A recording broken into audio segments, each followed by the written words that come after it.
Assalamu alaikum. Peace to you all. My name is Saba Ahmed. I'm a law student at American University. I am here to ask you a simple question. I know that we portray Islam and all Muslims as bad, but there's 1.8 billion Muslim followers of Islam. We have 8 million plus Muslim Americans in this country, and I don't see them represented here. But my question is, how can we fight an ideological war with weapons? How can we ever end this war? The jihadist ideology that you talk about, it's an ideology. How can you ever win this thing if you don't address it ideologically? Great question. I am so glad you're here, and I am so glad you brought that up because it gives us an opportunity to answer. What I find so amazing is since the beginning of this panel, which we are here about Benghazi attack against our people, not one person mentioned Muslims. We are here against Islam, or we're launching war against Muslims. We are here to discuss how 4 Americans died and what our government is doing. We were not here to bash Muslims. You were the one who brought up the issue about most Muslims, not us. And since you brought it up, allow me to elaborate with my answer.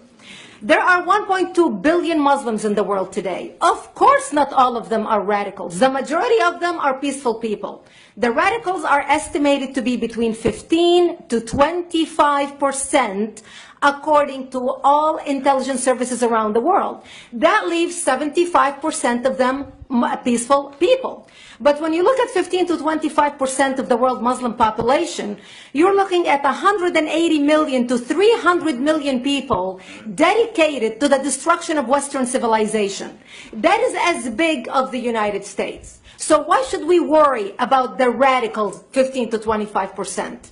Because it is the radicals that kill. Because it is the radicals that behead and massacre. When you look throughout history, when you look at all the lessons of history, most Germans were peaceful. Yet the Nazis drove the agenda. And as a result, 60 million people died.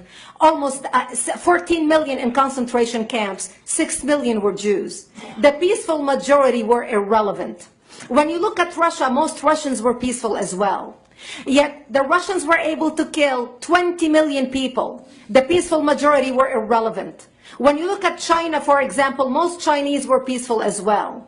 Yet the Chinese were able to kill 70 million people. The peaceful majority were irrelevant. When you look at Japan prior to World War II, most Japanese were peaceful as well. Yet Japan was able to butcher its way across Southeast Asia, killing 12 million people, mostly killed with bayonets and shovels. The peaceful majority were irrelevant. On September 11th in the United States, we had 2.3 million Arab Muslims living in the United States.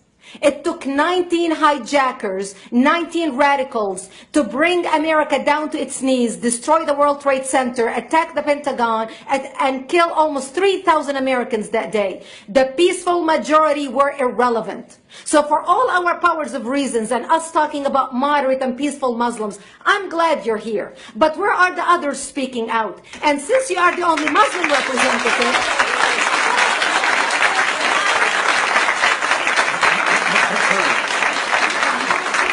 applause till the end.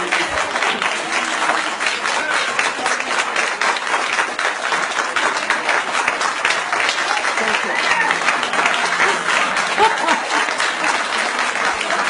Thank you.